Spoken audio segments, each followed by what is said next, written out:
Hemos caminado juntos, de la mano, durante mucho tiempo. Ahora toca emprender un camino distinto.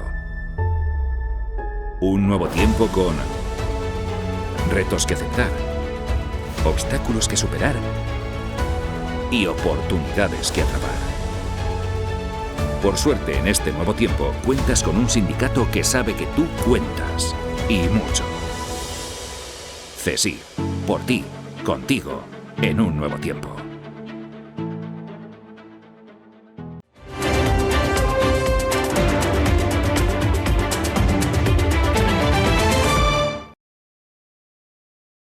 Buenos días, muchas gracias a todos por la asistencia, que tiene por objeto hacer un pequeño balance, no en forma de crónica y sí de valoraciones políticas en torno al episodio que vivimos hace un año en nuestra ciudad. Las secuelas, las huellas que él mismo ha dejado, las oportunidades, los retos a los que nos enfrentamos como consecuencia de las lecciones extraídas en ese difícil trance. Como decía, y me ratifico, fue el momento más difícil vivido en la historia reciente de nuestra ciudad. Y lo fue por un doble motivo, por la magnitud de lo que ocurría y también por la percepción de lo que ocurría. En cuanto a la magnitud, seguramente nunca sabremos la cifra exacta, pero conforme vamos avanzando en cálculos que practicamos en función de las personas que salieron desde entonces hasta ahora, no exageramos y decimos que entraron en Ceuta de una manera irregular cerca o entre 12.000 y 14.000 personas.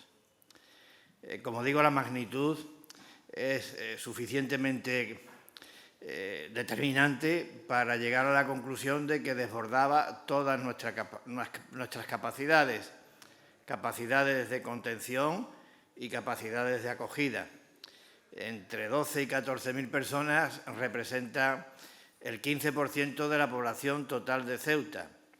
Lo he dicho muchas veces y esta mañana lo repito, como si a la capital de España, a Madrid, entraran de golpe 500.000 de personas. Por tanto, una magnitud desbordante. Y luego la otra consideración muy importante, la percepción.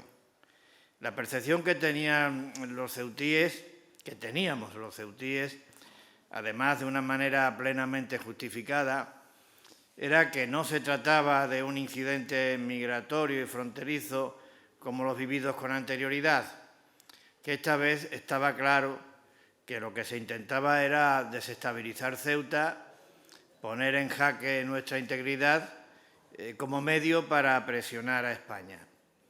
En consecuencia, angustia, inquietud, incertidumbre, como dijimos y decimos, el alma en vilo. Por tanto, reitero, el momento más difícil de nuestra historia reciente.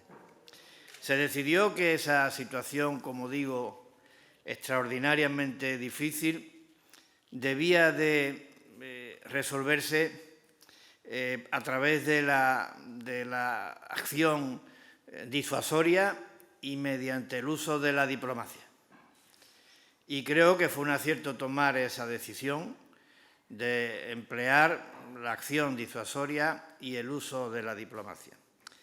Y creo que fue un acierto porque ya en la mañana del día 18 se cortó la entrada de más personas y en esa misma mañana empezaron a retornar a su país una buena parte de los que habían accedido a España de manera irregular.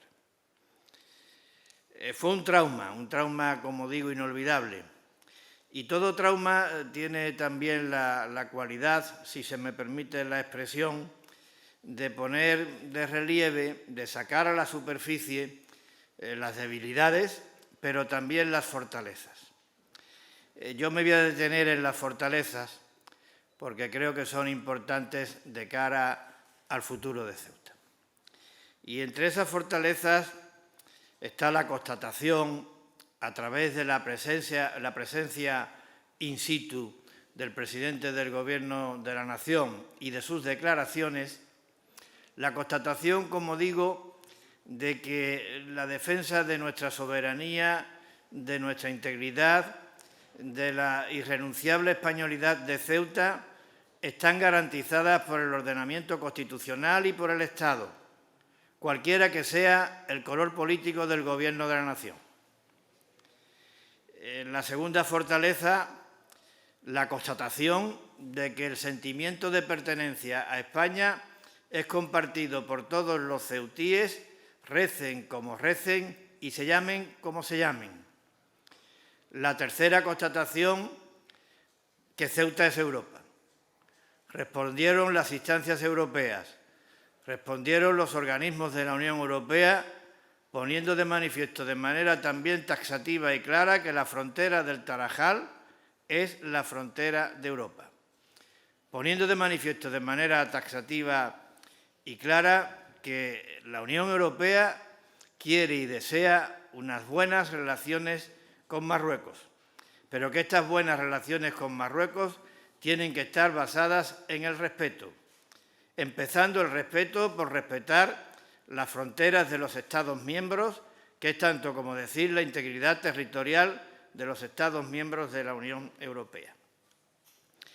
Y la cuarta constatación, que creo que también debe de constituye una fortaleza, es la reacción que tuvo esta asamblea.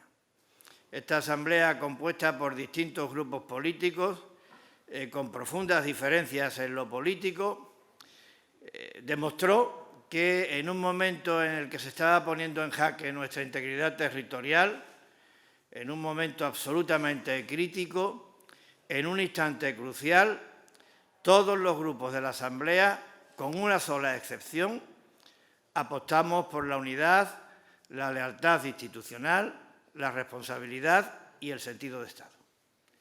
Y creo, insisto, que eso también es una fortaleza. 4 fortalezas que creo que son claves para generar confianza. Y la confianza es una condición indispensable para que Ceuta pueda alumbrar un porvenir de prosperidad, de estabilidad, de seguridad y de cohesión social. El porvenir que Ceuta y los ceutíes merecen. Por tanto, creo conveniente destacarlo. Y además el trauma también fue útil para revelar determinados comportamientos ejemplares. Y permítanme que me detenga en 2. Uno, el que dio el pueblo de Ceuta. El pueblo de Ceuta compareció ante el resto de España y del mundo como una sociedad que se caracteriza por la entereza, por la madurez, por la serenidad, por la calma, aun teniendo el alma en vilo. Y el segundo comportamiento que me parece ejemplar, el que tuvieron nuestros policías, nuestros guardias civiles, nuestros militares y el personal de emergencias y de protección civil. Un comportamiento ejemplar desde el punto de vista del sentido del deber, de la vocación de servicio y de la actitud humanitaria. Cumplieron su misión de manera ejemplar y en esa ejemplaridad subrayo y acentúo salvar vidas. Salvaron muchas vidas. Los testimonios gráficos que así lo acreditan, conmovedores por otra parte, dieron la vuelta al mundo. Unos testimonios gráficos que nunca vamos a olvidar y del que nos sentimos orgullosos todos los ceutíes. Por tanto, creo que son conclusiones del episodio de mayo que no debemos olvidar. Se paró el golpe, es un hecho innegable, pero también es innegable que quedaron secuelas. En los primeros días de junio, de las personas que entraron, todavía permanecían en Ceuta cerca de 5.000 personas, entre adultos y menores no acompañados, basándome igualmente en los cálculos que estamos realizando. Esas 5.000 personas quedaron en Ceuta en unas condiciones de absoluta precariedad. Y debo decir y reconocer públicamente que la respuesta de los servicios de emergencia, de protección civil, de otras áreas de la ciudad y también de las entidades sociales fue verdaderamente admirable. Un esfuerzo titánico para atender un triple objetivo. El primero de ellos, habilitar en un tiempo récord y con muy escasas capacidades, muy limitadas capacidades, recursos extraordinarios para la manutención, para el alojamiento, para la asistencia sanitaria en un momento de pandemia de estas personas. En segundo lugar, para levantar los asentamientos que estaban repartidos por toda la geografía de Ceuta. Conviene recordar el dato. Se levantaron más de 550 asentamientos.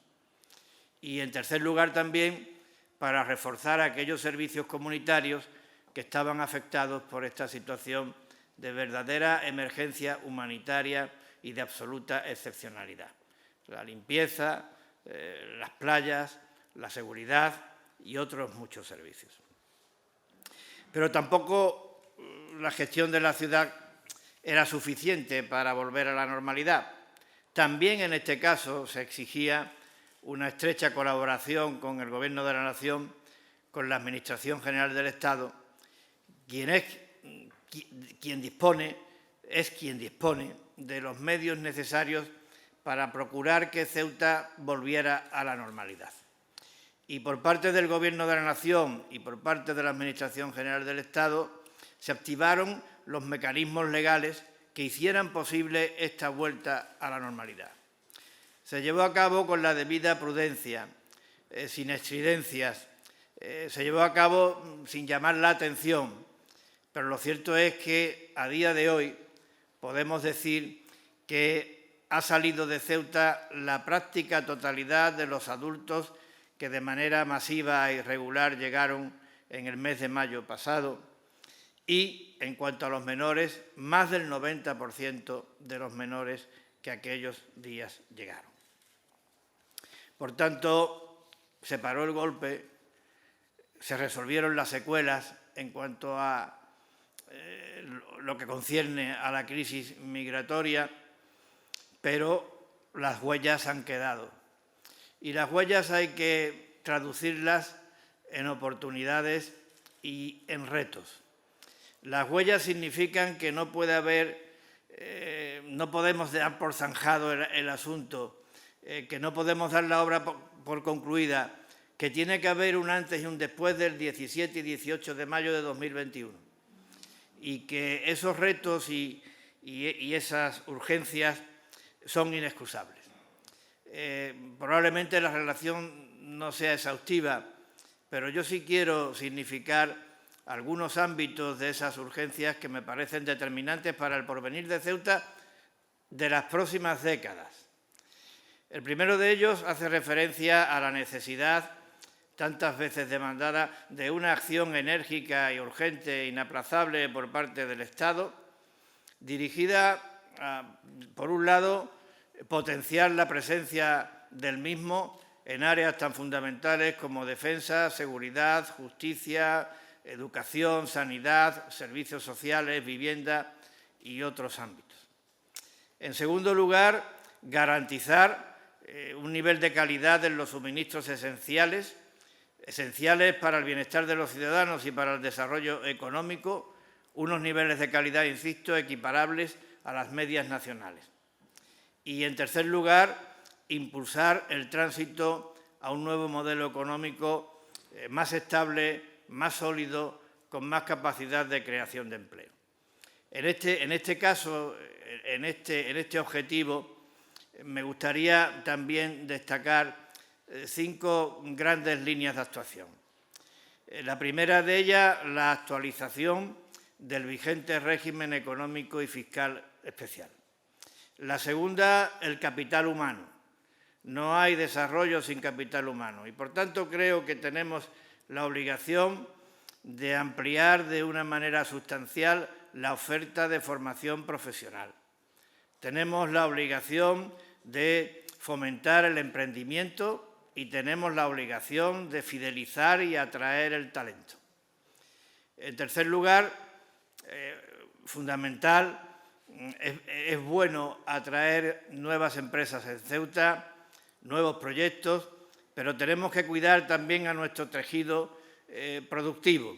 Tenemos que cuidar a nuestras pymes y a nuestros autónomos, que han demostrado una capacidad de resistencia verdaderamente admirable a sí mismos. Y también creo que es importante que pongamos el acento y el interés en promover aquellos proyectos que tienen la cualidad de ser tractores en los sectores con potencialidad de crecimiento. Y en quinto lugar sería el tema de las comunicaciones. El desarrollo del turismo en Ceuta, que es una de las grandes bazas, no podrá realizarse si no se elimina la barrera disuasoria de los precios que ahora mismo tienen las comunicaciones para los no residentes y para el transporte de mercancías. Por tanto, estos son, desde mi modesto punto de vista, las 5 grandes líneas de actuación para ese objetivo de facilitar el tránsito a un nuevo modelo económico.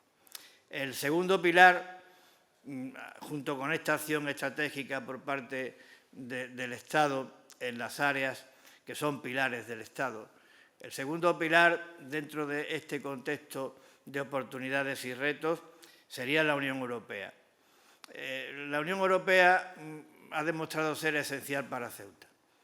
Los que ya tenemos una edad recordamos cómo cuando entramos en la Unión Europea en Ceuta empezaron a darse préstamos hipotecarios, lo que significa que los bienes raíces se entendían que eran garantía suficiente en nuestra ciudad.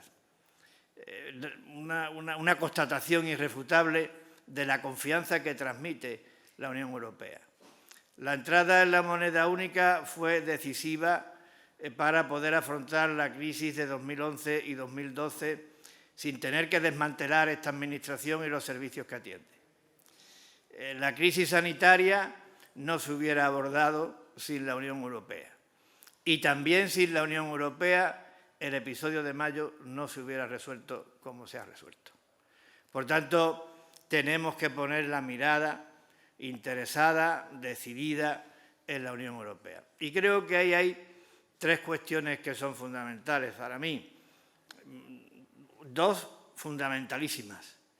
Creo que hay que promover la integración de Ceuta en la Unión Aduanera, manteniendo las especificidades, los incentivos del vigente régimen económico y fiscal especial. Y creo que Ceuta tiene que obtener un tratamiento especial por parte de la Unión Europea, equiparable al de las regiones ultraperiféricas, aun cuando no seamos una región ultraperiférica. El tercer aspecto, que sería complementario, es la integración de Ceuta en el Comité de las Regiones. Y el tercer gran ámbito estratégico, la frontera. Y de la frontera, pues lo que hemos venido diciendo durante todo este tiempo. Dotación, es decir, una frontera dotada conforme a su carácter de frontera europea, dotada en medios, en infraestructuras. Cuando hablo de medios me refiero a personales, materiales, tecnológicos, y normalizada también en su condición europea, lo que significa que las personas que tengan que acceder a Ceuta y que no sean ciudadanos de la Unión Europea lo tengan que hacer con el correspondiente visado. Esto además tiene una consecuencia positiva en la agilidad en el funcionamiento de la frontera, en su operatividad, reduce la presión y mejora y facilita a todo el mundo, a quien transita por la misma y también al turismo. Y la segunda clave de la normalización, el establecimiento de la aduana comercial. Una aduana comercial que será válida para normalizar las expediciones comerciales y también para contemplar el deseable régimen de viajeros. Por tanto, otro aspecto más al servicio del bienestar de los ciudadanos y del desarrollo. En consecuencia, más España, más Europa y buenas relaciones con el país vecino. Estas son las claves, a mi modo de ver, del futuro de Ceuta. Y todo lo que he dicho, en mi modesta opinión, debe de traducirse también en un gran acuerdo. Debe de traducirse en un gran acuerdo político, institucional y social. Debe de traducirse en un gran pacto a favor de Ceuta y del futuro de Ceuta, que es tanto como decir en un gran pacto a favor de España. Yo creo que esta tiene que ser la tarea de todos, de manera urgente, de manera inmediata y de manera absolutamente inexcusable. Esta tiene que ser la tarea y la prioridad de todos y les aseguro que esta va a ser la tarea y la prioridad del Gobierno de la ciudad. Muchas gracias.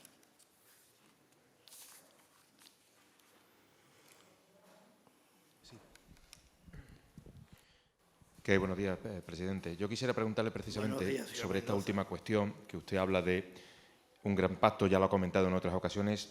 ¿El planteamiento es conseguir ese gran pacto antes de celebrarse elecciones locales dentro justo de un año?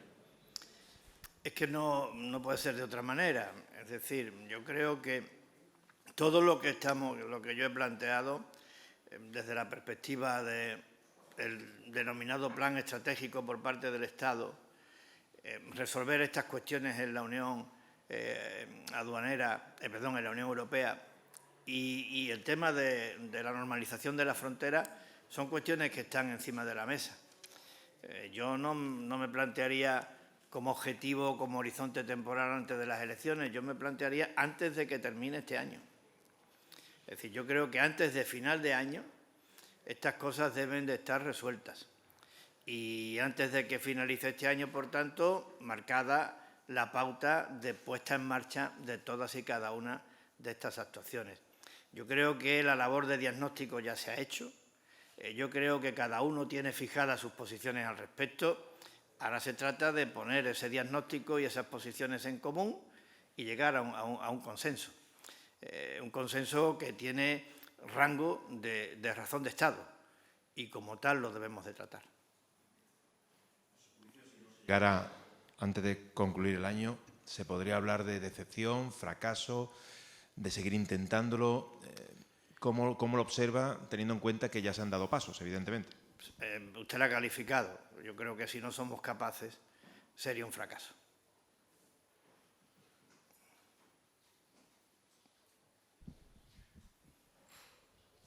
Sí, buenos días, presidente. Buenos días.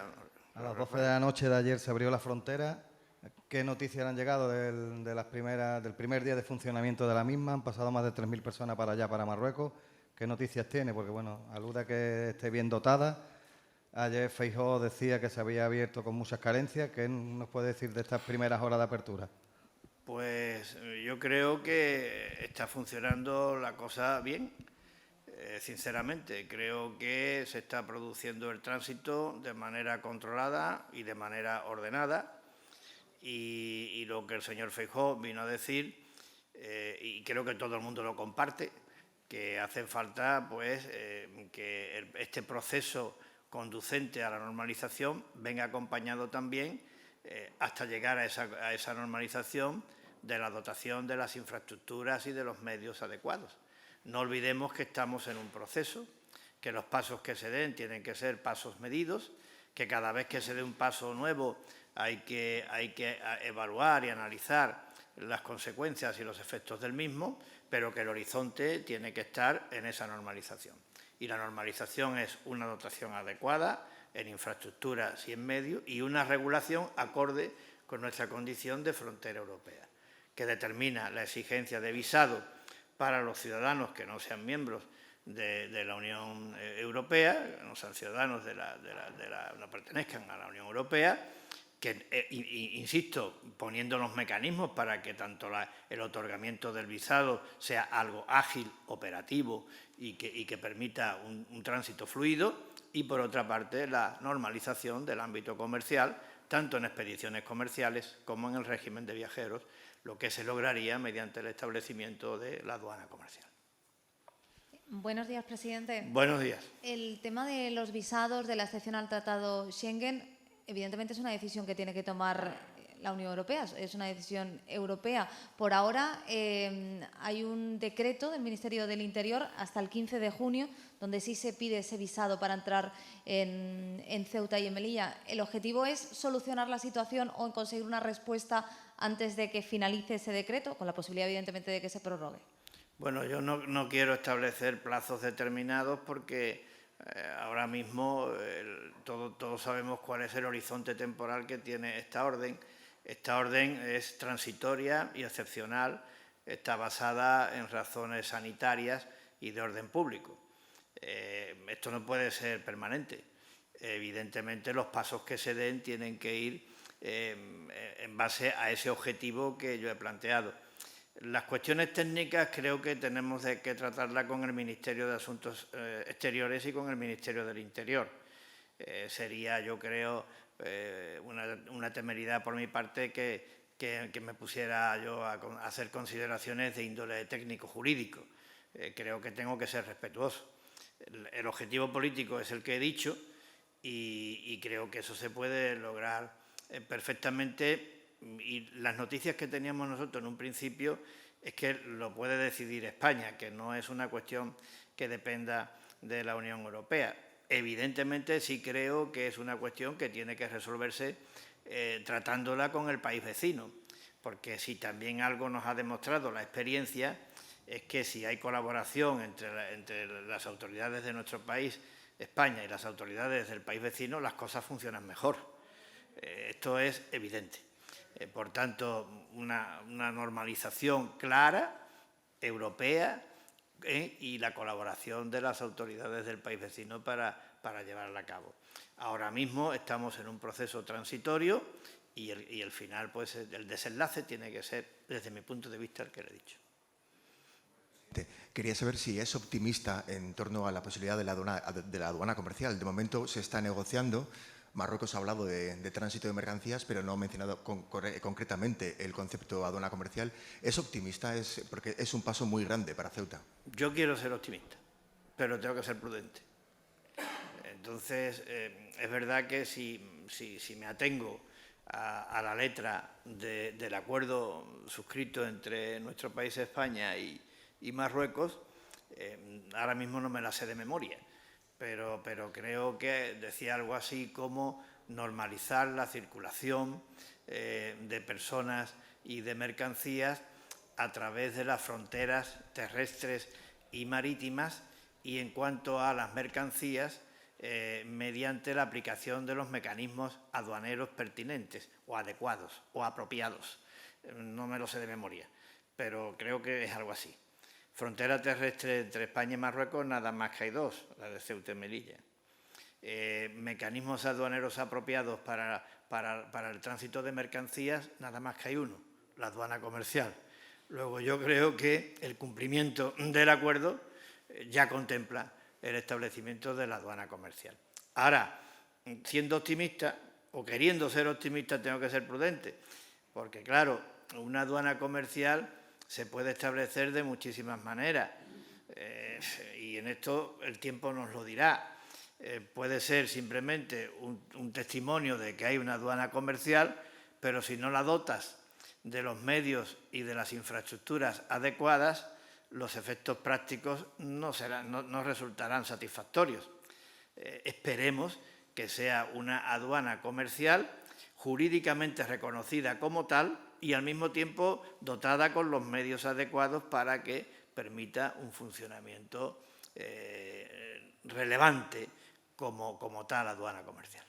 Hay muchas voces que consideran que estos acuerdos suponen el reconocimiento implícito de la españolidad de Ceuta y Melilla por parte de Marruecos. ¿Cree usted también que es ese peso específico de estas decisiones? Yo le he dicho antes en mi intervención de apertura, soy de Ceuta, tengo muchos años, de Marruecos he oído siempre lo mismo, pero a mí lo que me ha transmitido confianza y me la sigue transmitiendo es la seguridad que tengo en que Ceuta no será nunca abandonada por el resto de España.